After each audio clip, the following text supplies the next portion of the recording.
noches, profesor. ¿Qué tal? Buenas noches. Buenas noches, profe. Ok. Bueno, ahora ya más concentrados en esta clase, ayer estábamos entretenidos.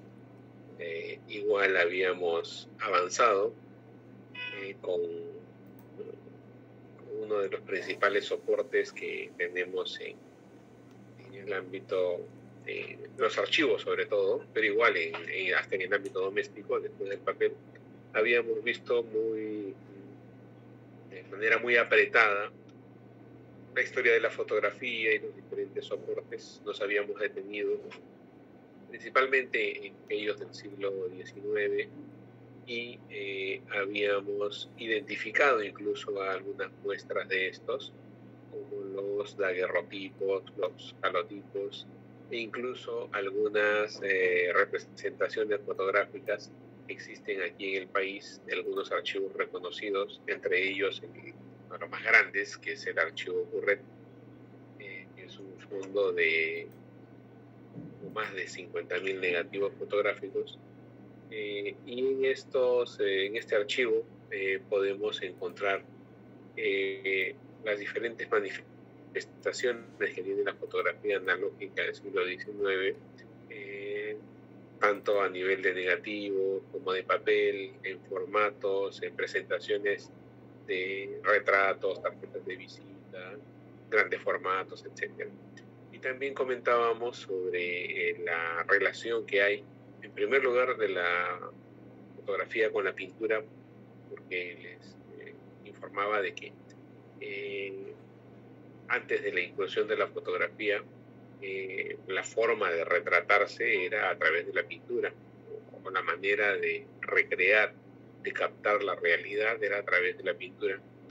Y cuando ya aparece la fotografía, muchos pintores incluso migran hacia la fotografía, o en todo caso utilizan la fotografía, se hace hasta ahora inclusive, utilizan la foto como referencia para tener una imagen fija de aquello que desean representar, y eso les da incluso más autonomía, más libertad para poder desarrollar su arte pictórico.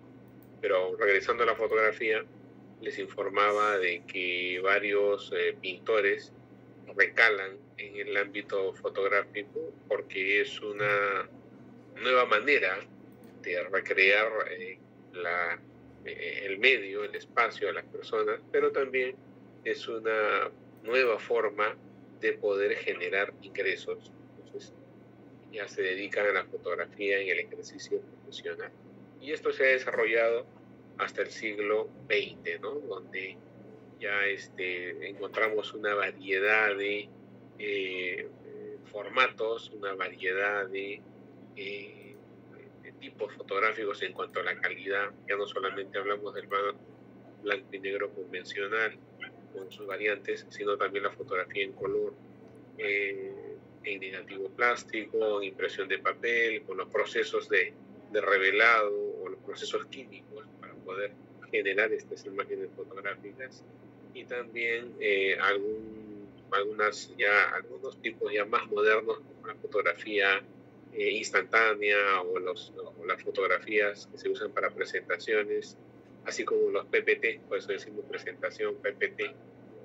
Antes se utilizaban negativos fotográficos bajo la representación de una filmina, o en todo caso también de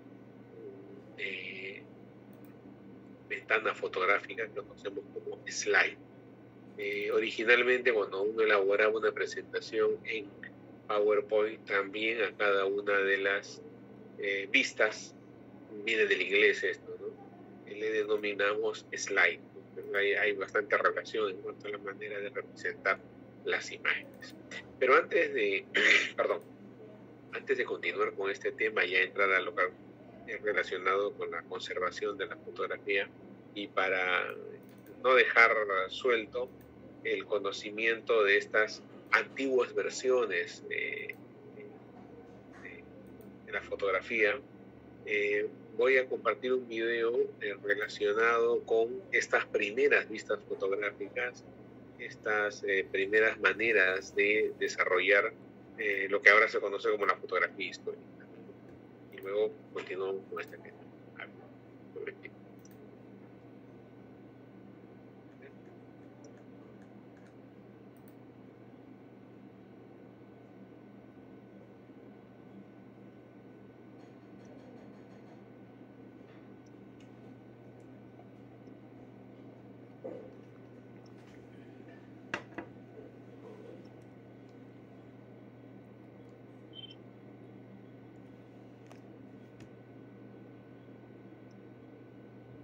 Ya hacia 1790, el investigador Thomas Wedgwood, de Inglaterra, había logrado registrar las imágenes formadas en la cámara oscura, pero, paradójicamente, las primeras fotografías eran desvanecidas al ser observadas por la propia luz que ayudaba a producirlas. El problema principal consistía en fijar las imágenes y que éstas no desapareciesen, y tardó casi 40 años en ser resuelto. A principios del siglo XIX, en el año 1824, el francés Nicéphore Niepce obtuvo unas primeras imágenes fotográficas que resultaron relativamente permanentes. La fotografía de Niepce más antigua que se conserva es una reproducción de la imagen conocida como vista desde la ventana en Le Gras, obtenida en 1826 con la utilización de una cámara oscura y una placa de peltre recubierta en betún. Cuando Niepce empezó a investigar, necesitaba un poco más de 8 horas de exposición a la luz del sol para obtener sus imágenes. En 1827, Niepce se pone en contacto con Daguerre, quien se interesa por su invento e insiste en un acuerdo de trabajo para que le revele sus procedimientos, el cual logra firmar con Niepce antes de su muerte en 1833. ¿Quién era este Daguerre o Daguerre? Era un hábil diseñador y pintor de escenarios teatrales y ya había tenido mucho éxito en París con sus espectáculos de luz y sombra llamados dioramas, en los que combinaba pinturas, luces y accesorios teatrales para crear la ilusión de una realidad fantástica y en movimiento que asombraba al público. Hoy diríamos que Daguerre era un hombre del mundo del espectáculo, a ese rubro pertenecía. Se cree que la idea de Daguerre, un hábil empresario, era utilizar la fotografía para lograr aún más realismo en sus espectáculos que tenían enorme éxito comercial.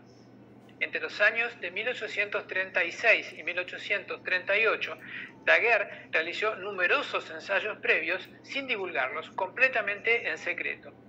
En abril de 1838, Daguerre obtuvo la conocida vista llamada Boulevard du Temple, con una exposición de 10 minutos. Esta imagen está considerada la primera fotografía en la que aparece una persona, un cliente de un lustrabotas en el ángulo inferior izquierdo. Podemos suponer que Daguerre puso en escena esta situación y se aseguró de la inmovilidad del hombre que estaba poniendo su pie en el cajón del lustrabotas. Se había resuelto entonces el problema de la fijación de las imágenes. Daguerre, sin embargo, no encontraba un método de ganar dinero con su creación, que era lo que más le interesaba, y de mantener al mismo tiempo control sobre ella, por lo que no divulgaba su invento pese a tenerlo casi perfeccionado. Buscando asesoramiento, Daguerre se entrevistó con distintas personas notables. Entre ellas se entrevista con el diputado Arago, un diputado de la Asamblea que también era científico, y este le sugiere ofrecer la patente de su invento al Estado francés y se encarga de presentar el proyecto él mismo. En 1839 se hace público, con el apoyo del Estado francés y un gran despliegue de prensa, el proceso para la obtención de fotografías sobre una superficie de plata pulida, a la cual se denomina daguerrotipo. El Estado francés compra la patente del invento a Daguerre para liberarla y le otorga a este luego una pensión vitalicia bastante interesante en dinero. Muchos periódicos publican la noticia y el método a seguir en todos los continentes a partir de un manual escrito por el propio Daguerre. Se desarrolló un verdadero furor, una verdadera locura por el daguerrotipo, al punto de que se hablaba de la daguerrotipomanía. Las primeras cámaras comerciales, fabricadas siguiendo las recomendaciones de Daguerre, fueron las fabricadas por su cuñado, Alphonse Giraud, y los hermanos Suze, es decir, que estaba bien organizado el negocio por parte de Daguerre. Muchos pintores de retratos y también comerciantes y aventureros ocasionales comenzaron a ofrecer daguerrotipos en forma comercial, con gran éxito. Se supone que estos pintores eran de los menos hábiles y por eso recurrían a este nuevo invento que les permitía ganar dinero rápidamente. Los llamados retratos al daguerrotipo comenzaron a divulgarse entre la clase burguesa de la Revolución Industrial, por ser mucho más baratos que los pintados al óleo por un artista, lo que dio un gran impulso y popularidad a esta nueva técnica. Pocos años después, ya se hacían daguerrotipos en casi todos los lugares del mundo. ¿Cuáles son las características del daguerrotipo? Al principio, los tiempos de exposición eran muy largos. Por ejemplo, 10 minutos con luz brillante. Por eso, en 1839, solo se tomaban vistas exteriores. Pero esos tiempos se fueron reduciendo progresivamente mediante el uso de lentes Petzval y de aceleradores químicos. A partir de 1841, los retratos pudieron realizarse en menos de un minuto. Otra característica es que el daguerrotipo es una pieza única. No permiten hacer copias de sí mismos, no existe un negativo. Cada daguerrotipo es a la vez negativo y positivo, pudiéndoselo ver de una forma o de otra de acuerdo al ángulo de observación y de incidencia de la luz que reciba. Pero un daguerrotipo se puede reproducir, como cualquier otra fotografía, fotografiándola de nuevo. Otra característica era que los vapores del mercurio que se utilizaba para hacer aparecer la imagen eran venenosos y son venenosos, y muchos daguerrotipistas sufrieron consecuencias graves en su salud. Las imágenes del daguerrotipo son frágiles y deben protegerse con un cristal. No se deben tocar fuera de su estuche o de su caja de protección, porque indefectiblemente se dañan. Se deben conservar sin abrir los estuches. Generalmente, la imagen original está invertida lateralmente, como un espejo. En el caso de las vistas, es muy importante tener en cuenta que una imagen invertida puede producir errores en la identificación del lugar exacto de la toma. El daguerrotipo estaba orientado principalmente a la realización de retratos y puso al alcance de la incipiente burguesía del siglo XIX, que surgía en las grandes ciudades de todo el mundo, la posibilidad de retratarse, algo que hasta ese momento estaba reservado a personajes de la realeza, nobles y eclesiásticos de alto rango que podían pagar los honorarios de un pintor.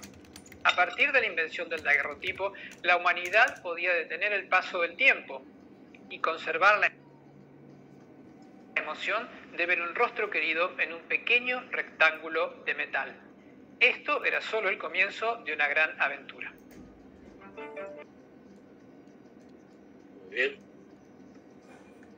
Bueno, entonces este es un poco el resumen, cómo empieza la fotografía. Seguimos hablando de fotografía analógica y para ir viendo después los procesos posteriores tenemos que ya la fotografía más moderna, si seguimos hablando de fotografía analógica, la fotografía más moderna ya en soporte plástico se representaba de esta manera, ¿no? De un negativo flexible donde se fijaban las imágenes utilizando no solamente el mismo negativo, sino también algunos procesos de revelado, de fijado, manejando tiempos, etcétera. Todo eso influía en la calidad de la imagen. Tenemos la manera en que llegaban estos negativos ya preparados para poder simplemente cargar en la cámara fotográfica y luego obtener el negativo de interés.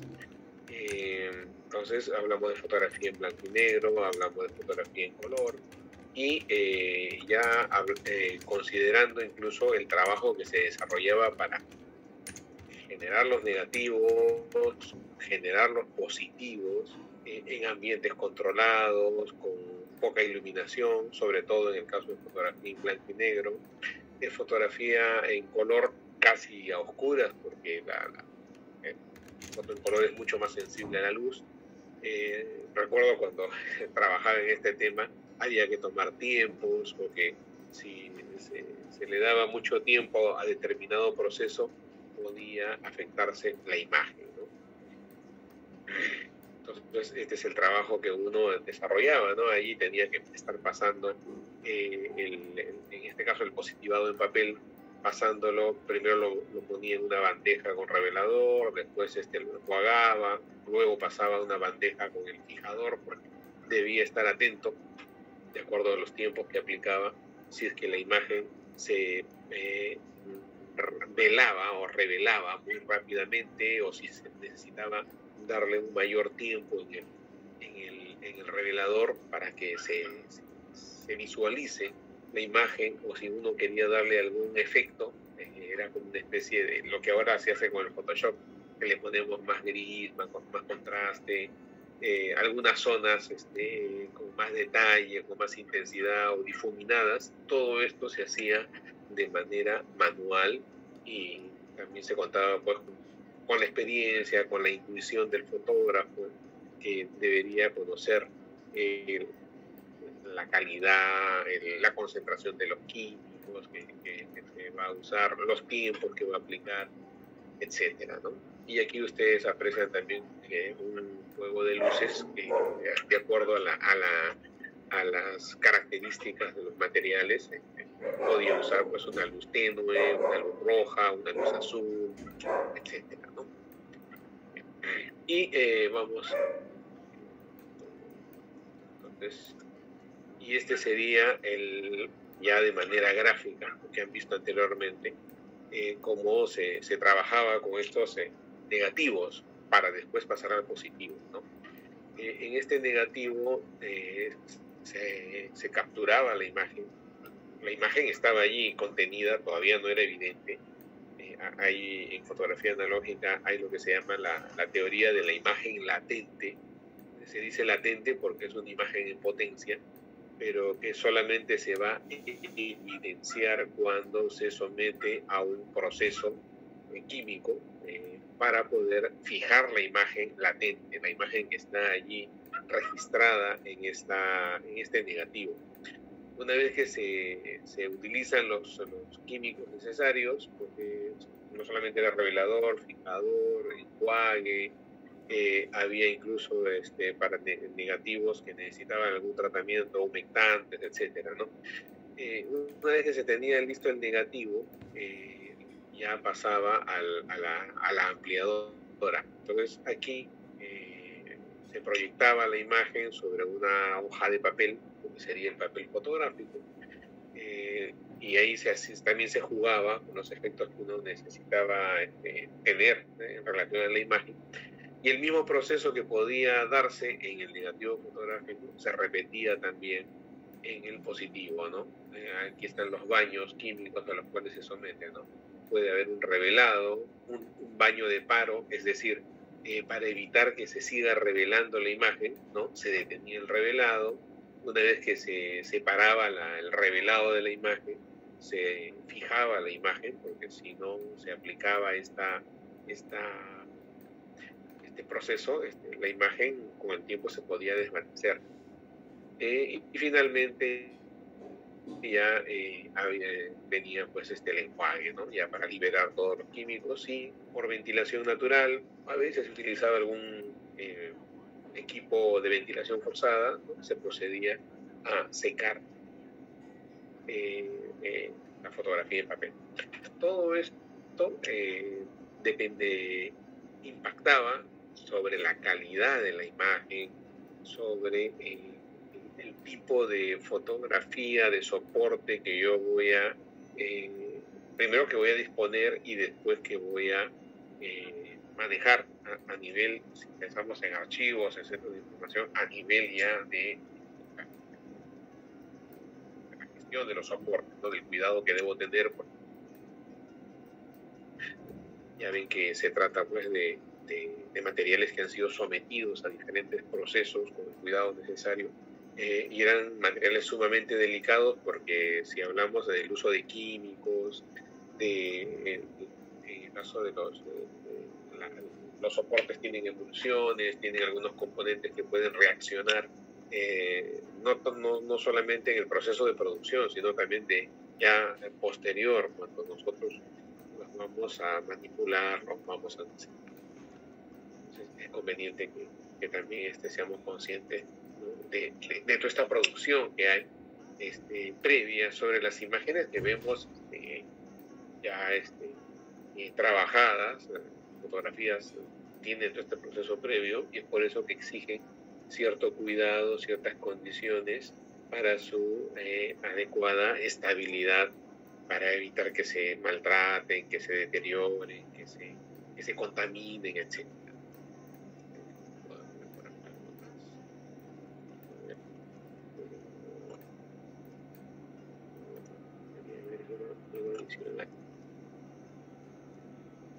Bueno, y esto para, lo comparamos.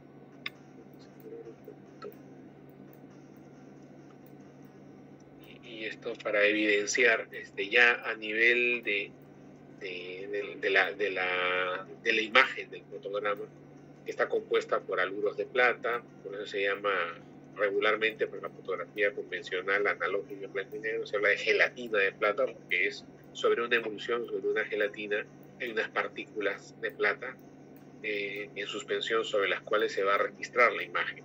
Entonces esta sería la película virgen, y la base en verde que ustedes ven sería la emulsión, la gelatina, y las figuras geométricas son los aluros de plata que están dispersos por ahí por el fotograma o el negativo fotográfico, y un poco haciendo la relación con ahora con la fotografía digital. Les comentaba ayer de que dependía del tamaño del grano del aluro de plata para también reconocer cuál era el nivel de sensibilidad que podía tener un determinado tipo de negativo, ¿no? Si el aluro de plata era bastante grueso, es evidente que se notaba en las ampliaciones, el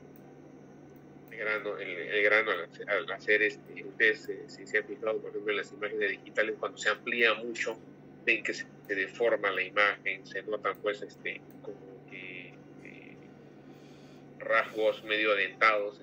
Igual pasa aquí, ¿no? O sea, cuando el aluro es muy grande,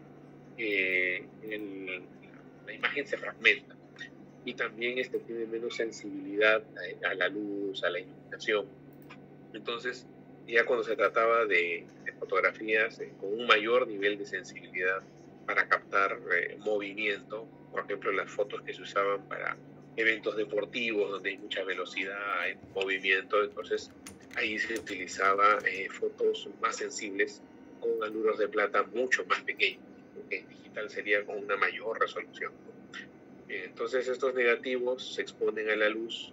Tenemos aquí, luego de la exposición, ya la película está expuesta, determinados puntos que se han expuesto de acuerdo al equipo que ha focalizado la imagen, y también al juego de sombras, a qué tanto ha pasado la luz por determinados objetos, cómo ha rebotado, etcétera. Todo esto se reflejaba o escogía determinadas zonas de la emulsión para tener lo que se conoce como la imagen latente. Una vez que teníamos ese negativo expuesto, ya pasaba por lo que les comentaba, ¿no? Los procesos químicos de revelado, detener el revelado, el fin del revelado y el fijado. Entonces ya teníamos la imagen construida, ¿no? Donde sobre todo se había utilizado esas partículas de plata que son las que van a representar la imagen de manera ya más visual, ¿no? Lo van a traducir. Entonces esto es un poco, era bastante resumida cómo se construían estas imágenes y el por qué de su complejidad y delicadeza también. Y vamos a seguir viendo nuestra presentación.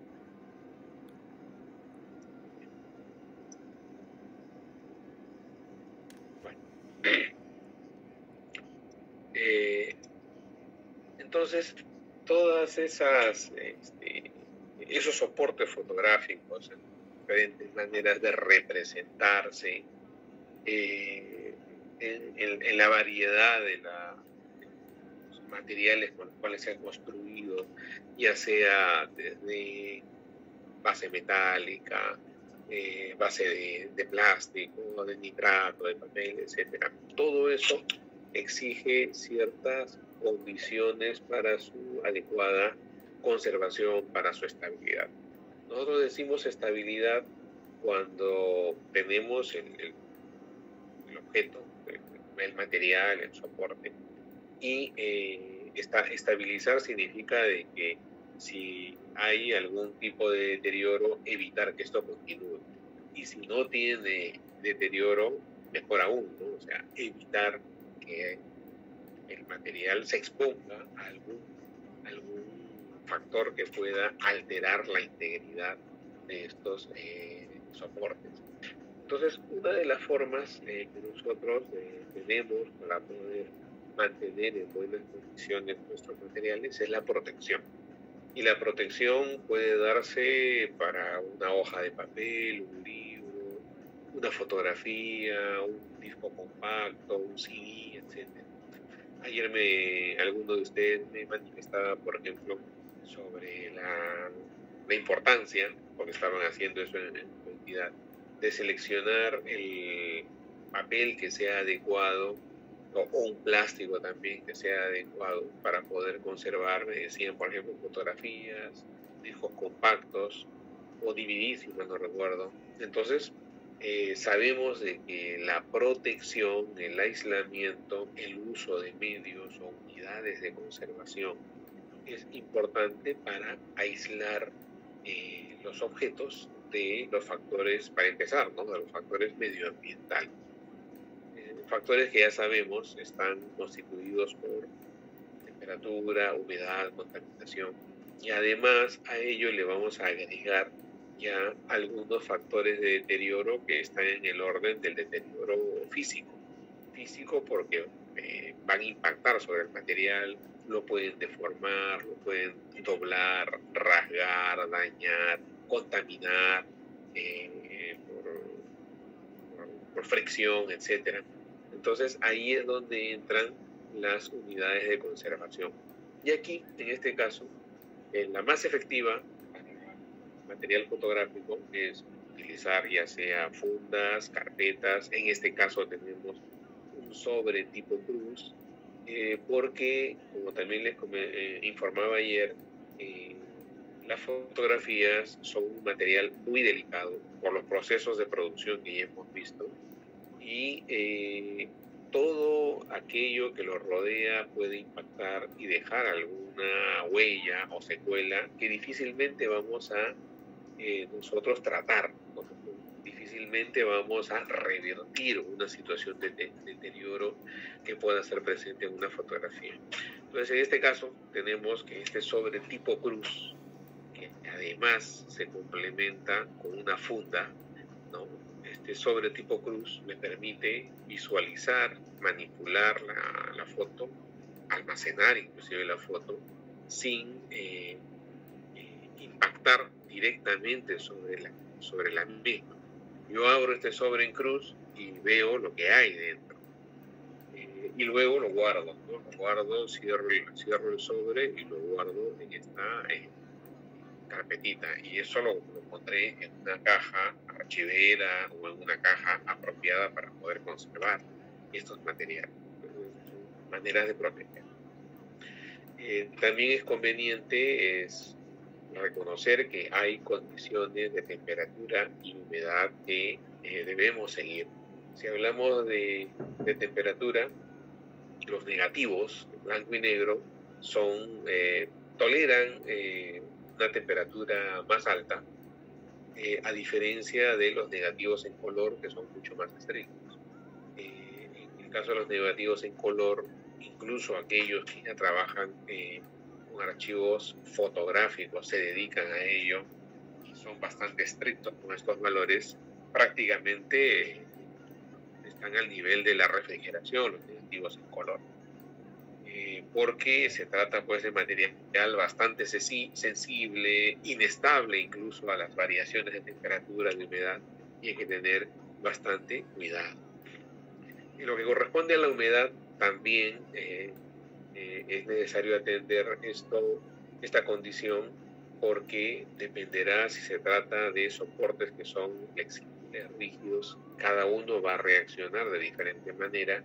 Y como ya vimos en la clase anterior sobre la forma en que están construidos estos materiales, si yo le agrego un elemento adicional, como sería el agua que está presente en la humedad, si yo le agrego o les traigo, les cambio los valores necesarios para poder mantener estable una imagen, entonces todas estas variaciones van a impactar sobre la estructura del material.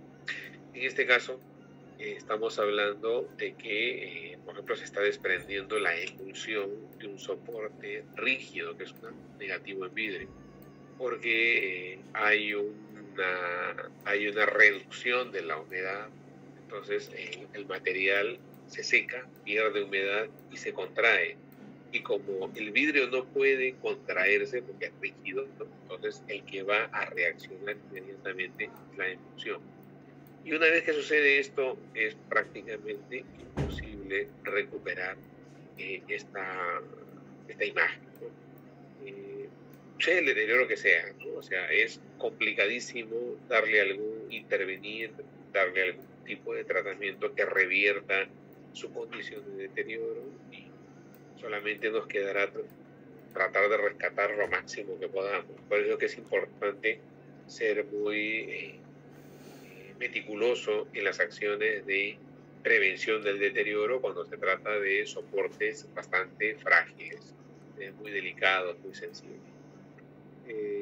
También les adelantaba, ¿no? En este caso tenemos una imagen que está tanto en negativo como en positivo, y siempre la manera en que vamos a manipular estos objetos, así sea directamente con las manos limpias o utilizando guantes, igual, ¿no? Para no impactar sobre el contenido, sobre la imagen, procuraremos primero manipularlo por la parte que no es sensible, que no tiene la imagen, es decir, por la base, por la parte posterior, ¿no?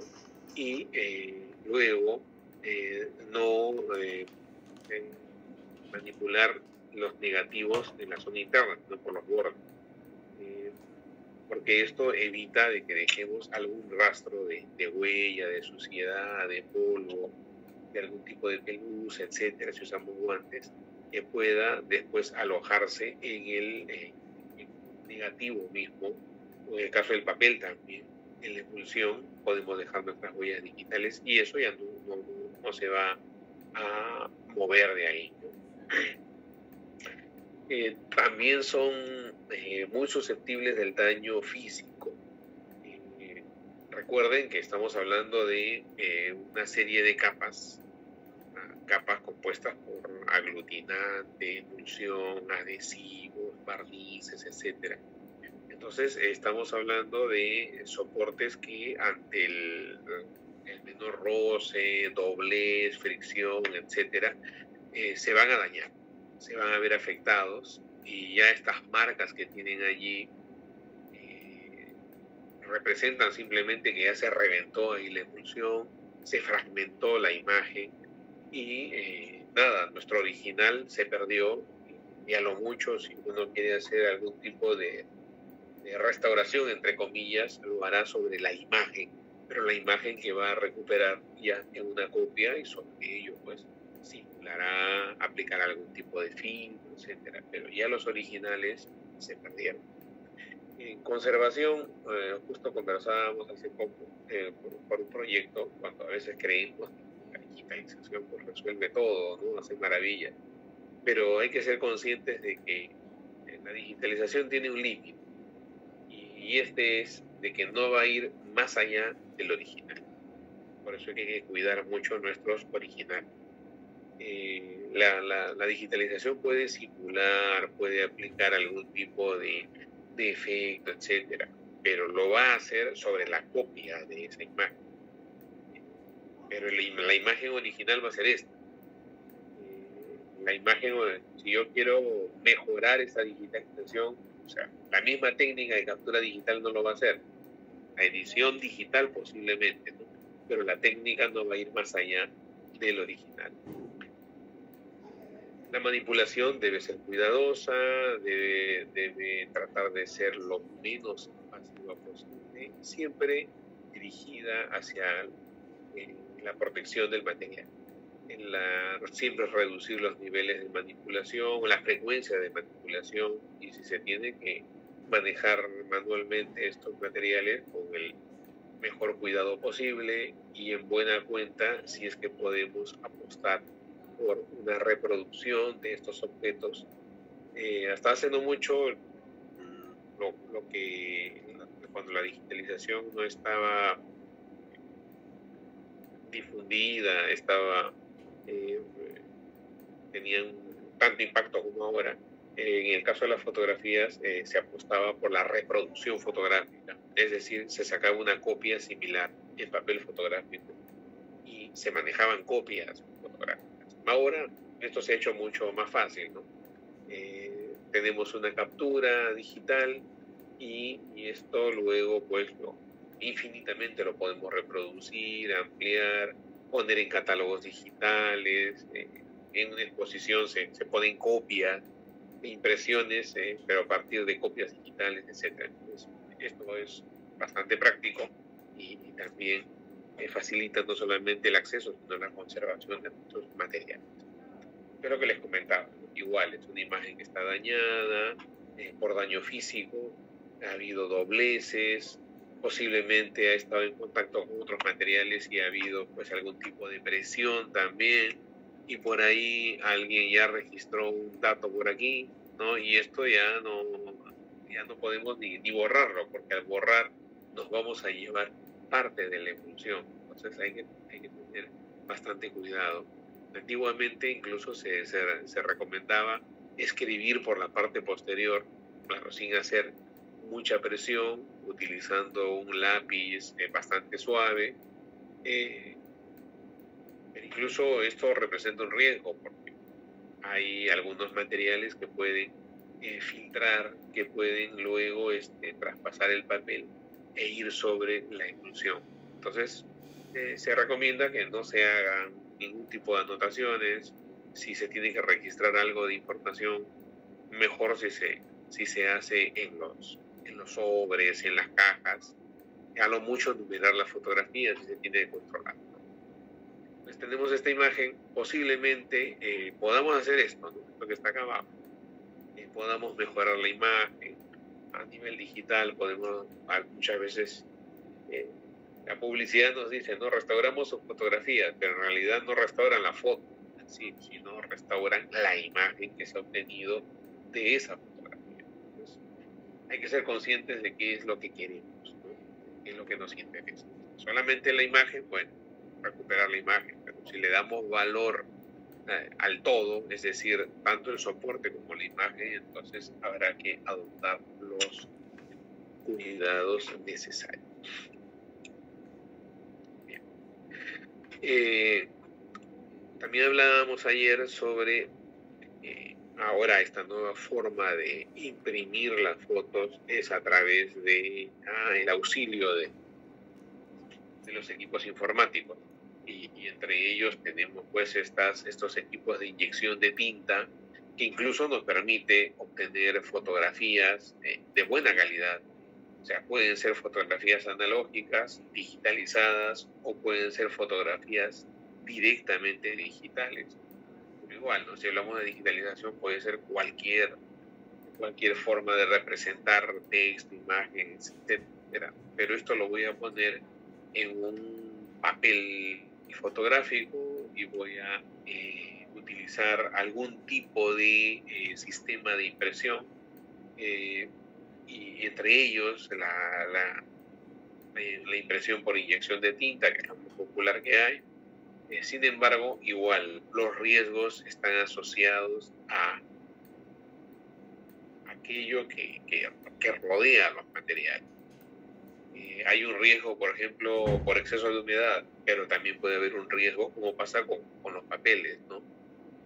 Con inundaciones, de repente estaban trabajando y se cayó pues un vaso de agua, una botella, bebidas, etcétera. Y estos materiales, solamente pensando en agua nada más, con el tiempo pues van a tener alguna variación.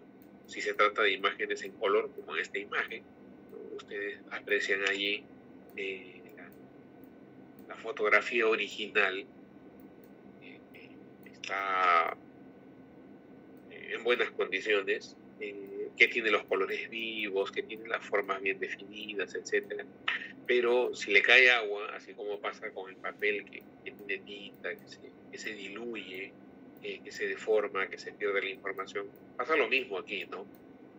Le cae agua, bueno, pasan las horas y con el tiempo los colores se van desvaneciendo, e incluso ustedes notan en esta última imagen, ya no se nota la diferencia entre uno u otro color, porque prácticamente hasta se pierden o se mezclan los colores, ¿no? Si contrastamos la imagen original con la misma imagen después de que ha caído agua y hemos dejado y el agua al final ha sido absorbida por papel fotográfico, bueno, el resultado va a ser muy similar a este.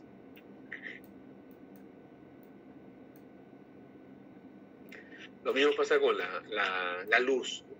Recuerden que las fotografías son hechura o producto del impacto de la luz sobre el negativo fotográfico. E igual pasa con las impresiones fotográficas, ¿no? La luz tiene un gran nivel de impacta y provoca una deformación de la imagen, ¿no? Puede provocar oscurecimiento, desvanecimiento, manchas, etcétera, ¿no? Eso es lo que nosotros podemos apreciar. Es un ejemplo nada más, pero podemos apreciar en fotografías de este tipo. Y no solamente pasar en fotografías. Alguno de ustedes se habrá dado cuenta, por ejemplo, cuando desmonta un cuadro, una pintura, una fotografía, notará que la zona que está, que en los bordes, son las zonas que ha estado cubierta por el marco, prácticamente tienes el color original, tienes la gama, tienes la presentación original.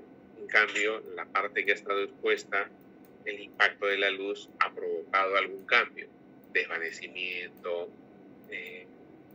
si es que ha sido un papel de mala calidad, rápidamente se ha oscurecido, deteriorado, etc.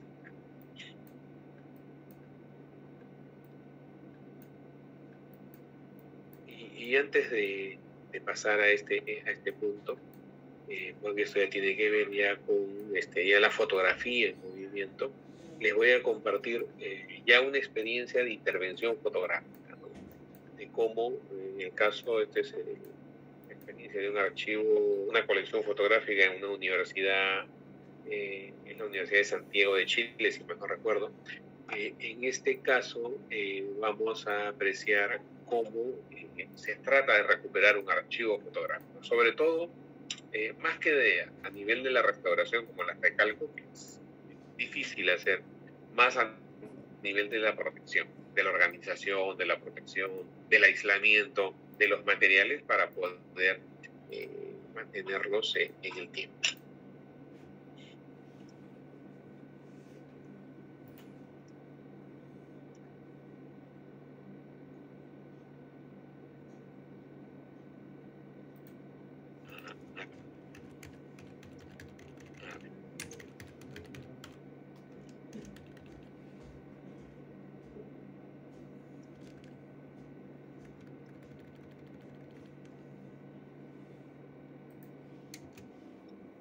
En 1901, el entonces presidente de la República, Germán Riesco, visitó las instalaciones de la Escuela de Artes y Oficios, contiguas a la Quinta Normal. El momento quedó registrado por la cámara de Máximo d'Orléac, un ingeniero civil francés, profesor de la EAO y fotógrafo autodidacta. Esta imagen formó parte de un álbum que el fotógrafo regaló al presidente Riesco y que incluía varias vistas de la Escuela de Artes y Oficios, sus talleres, profesores, autoridades y estudiantes.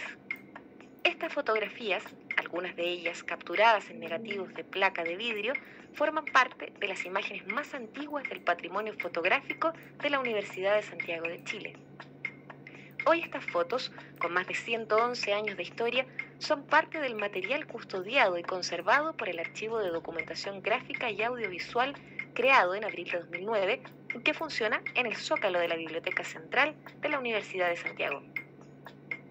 Lo que verán es un retrato del trabajo que diariamente realizan profesionales de distintas disciplinas en el archivo de GA, labor que permite llevar hasta ustedes no solo la historia de nuestra casa de estudios, sino que parte de la historia cultural, económica, política y educacional de nuestro país.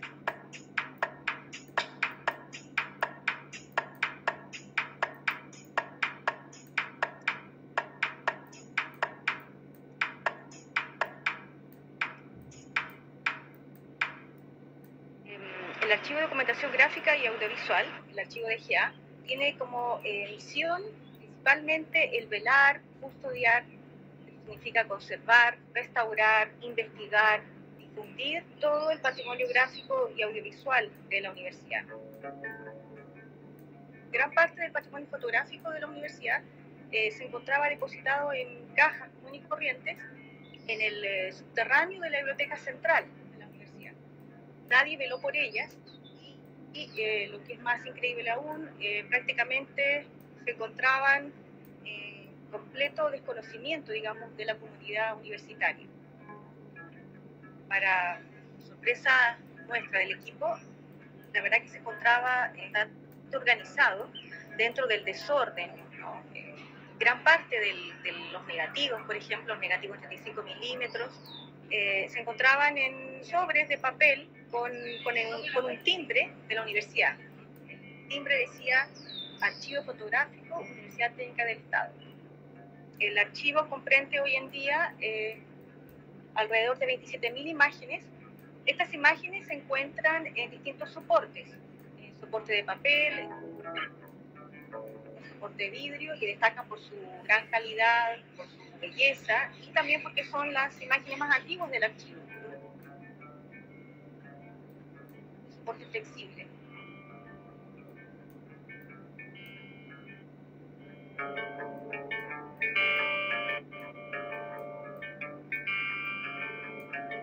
Hay una gran cantidad de álbumes bastante sencillos, son cartulinas dobladas por la mitad, ¿no? Y que hacen las veces de cuadernillos. Todo el material se encontraban en cajas sucias, por lo tanto, una de las labores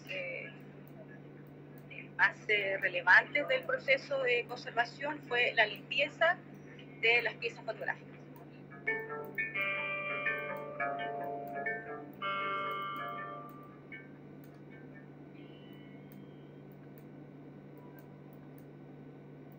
Bueno, una vez que se tiene ordenado el material, se comienza con los tratamientos de limpieza.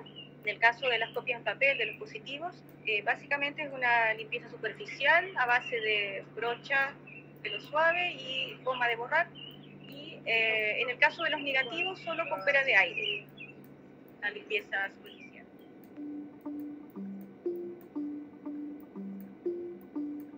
En el caso de las copias en papel, los deterioros más importantes encontrados fueron relacionados al soporte probablemente tal, ¿no? A una mala manipulación. Tenían pliegues, dobleces, exfoliación en las esquinas, faltantes. Si se observaban este tipo de deterioro, era necesario hacer una intervención más directa.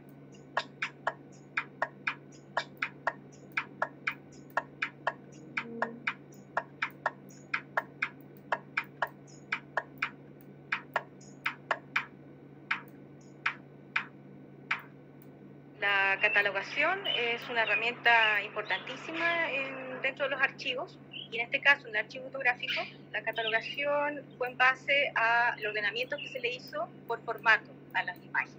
Esta catalogación consistía en un código alfanumérico que nos va a servir para ubicar, ¿no?, cada imagen dentro de este gran universo del archivo. Es importante registrar toda la información que nosotros vemos. La necesitamos vertir toda esta información en una ficha técnica de conservación que nosotros elaboramos en base a las características propias del archivo.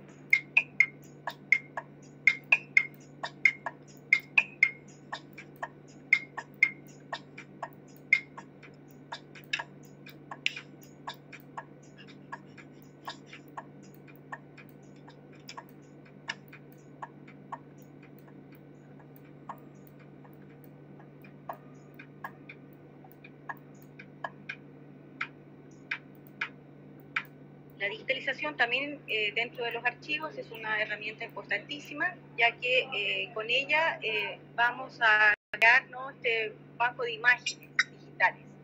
Estos vendrían a ser nuestros archivos máster, y la idea de digitalizar cada imagen fotográfica es, por un lado, no volver a manipular ni tocar el material innecesariamente, y desde luego va a dar la posibilidad de poder difundir nuestro patrimonio fotográfico.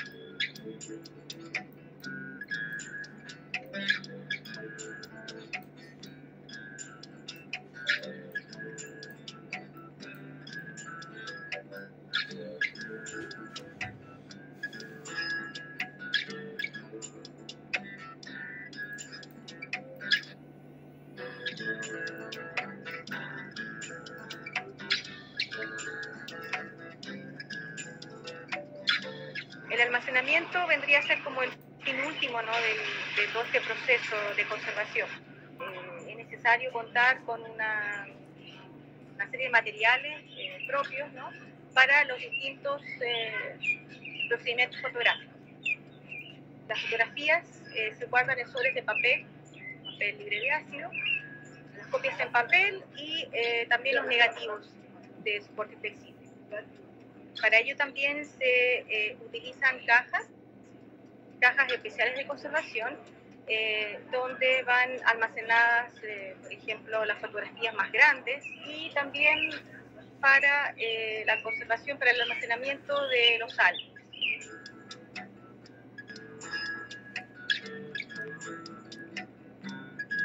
Bueno, para las placas de vidrio se hicieron contenedores especiales de conservación con materiales propios particulares, ¿no?, como cartón libre de ácido, donde fueron depositados los distintos fragmentos en el caso de las placas quebradas.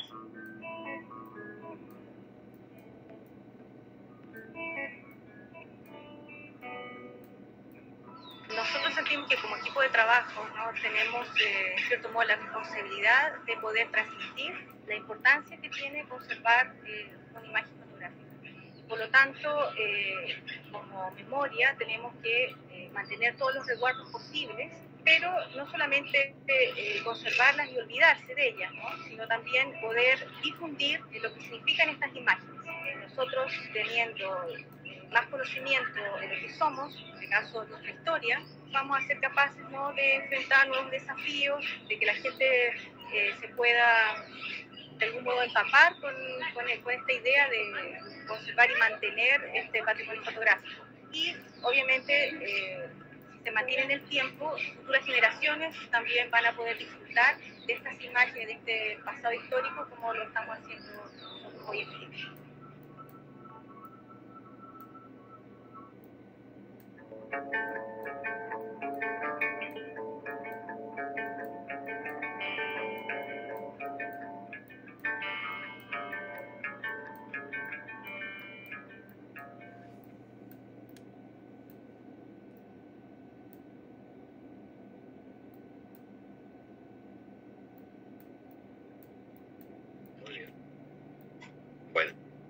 Bueno, aquí tenemos una representación, una experiencia práctica de no solamente el tema de la identificación de la organización, sino de los procedimientos que corresponde atender, que uno debe implementar para poder mejorar las condiciones de un archivo fotográfico. Y al final ustedes aprecian de que, bueno, ya una vez que está tratado, limpio, ordenado, etcétera, solamente queda darle el cuidado necesario para que estos soportes fotográficos se mantengan pues en mejores condiciones.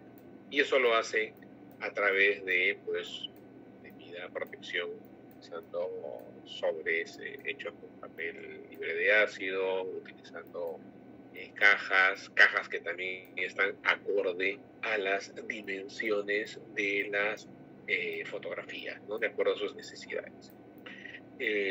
Un caso práctico, ya aquí en el Perú, y eso hace poco lo descubrí porque se ha montado una exposición sobre Antonio Raimondi, invito a conocerla, está en la sede de Javier Prado, y a raíz de esta exposición tomé conocimiento que hay un grupo de fotografías que ha sido vendida e intervenida en el mejor de los casos en cuanto a su estabilidad por el Museo Raimondi, que está auspiciado por la Embajada de Italia. Sabemos que Antonio Raimondi fue un naturalista italiano que estuvo aquí en el siglo XIX, es una expedición científica a diferentes partes del país y en algunos momentos también ha realizado algunas capturas fotográficas, no solamente ha hecho grabados, dibujos, sino también tiene algunas capturas fotográficas, y parte de esa colección el mismo Museo Raimondi las ha tratado de recuperar, o por lo menos darle un mejor tratamiento. Esto es lo que vamos a ver ahora. Esto es un video bastante cortito sobre cómo lo están trabajando aquí, ¿no? Lo hacemos también en Biblioteca, Archivo Nacional, pero este es un caso bastante reciente que espero también nos dé luces sobre cómo podemos manejar mejor con los recursos que tenemos a mano, cómo podemos atender este tipo de materiales, ¿no?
Muy bien. Bueno, entonces ya hemos visto varios casos, no solamente se trata de conocer, bueno, el contexto de la historia, el contexto ya de la producción a nivel químico, a nivel de la fabricación de estos soportes, sino ya de ofrecerles mejores condiciones para poder mantener los materiales de la mejor manera, para poder lograr la estabilidad y el mantenimiento adecuado. Bien. No sé si tienen hasta aquí algunas preguntas para hacer un intermedio y regresaremos. Aprovechemos. A ver qué nos dice Pascual Florencio, Pascual Ramos. A ver. Profesor Nicolás, buenas noches. Dígame, ¿qué tal? Si yo tuviera una colección de fotografías de familiares de los 60, 70, blanco y negro todavía, según los videos, los tendría que describir en función a su tamaño, al tipo de papel, al tipo de soporte, en todo caso. Si es que lo conociera, por supuesto, pero para mí yo los veo casi iguales, pero tocándolos veo que tienen otra contextura. Así es. ¿Y qué más? He visto algunas fotografías que tienen en la parte en reverso algunas marcas en sello de agua. Sospecho que es el papel fotográfico, si es que no es la empresa o el estudio fotográfico que hizo eso. No estoy seguro. ¿Y qué otro ítem más tendría que hacerlo para escribir? Si es que conozco a los personajes y el paisaje. Si los conozco, los detallo, ¿no? Por ahí. Claro. No los conozco, ¿cómo hago? Gracias, profesor. Muy bien, Pascual. Ok, bueno, en primer lugar vamos a recuperar lo que es evidente. Las dimensiones, blanco y negro, color, si está hecho en un papel fotográfico particular. Pascual nos habla de fotografías familiares de la década de los 60, pueden ser, hay por la textura, hay papel al hilo, barnizado, con resina, etcétera, ¿no? Pero eso uno lo va, ya a medida que va investigando, lo va conociendo, o incluso cuando se trata de colecciones fotográficas, uno identifica hasta por las cajas en las cuales se guardan los materiales, ¿no? Hay mucha información que puede estar en los contenedores, en los estuches, que se puede recuperar. Esto lo vamos a ver ahora que regresemos del intermedio. Me ha hecho recordar, yo estuve el año pasado en un proyecto justo que tenía que ver con fotos, con evaluación, y seguro que eso también les puede dar alguna pista. Y luego ya, investigando un poco más, seguro que podemos conocer a los personajes, de repente identificar el contexto, y si no es así, por lo menos dar un primer alcance, ¿no? Es decir, no sé, por la figura, novia, pareja, posiblemente militar, niños, etc., hasta que poco a poco vayamos reuniendo elementos que nos den mayores pistas sobre la fotografía que tenemos registrada. Hay que, ya cuando se hace un trabajo más exhaustivo, de hecho que hay que investigar para saber del contexto, de qué personaje se trata, de qué escena, etc., ¿no? Las fotos tienen mucha carga informativa, audiovisual es rico en eso, entonces hay que depende del nivel de descripción que queremos darle, hay que tratar de explotarlo. Pero se puede ir por partes, ¿no? Incluso en algún momento se puede poner las fotos en una colección digital e invitar a quienes conocen a poder enriquecer con datos esta colección. Muy bien. Bueno, ¿alguna pregunta más? Bien, Pascual. Ok. Bueno, vamos a hacer aquí un intermedio de 5 minutos y regresamos con la segunda parte de la clase.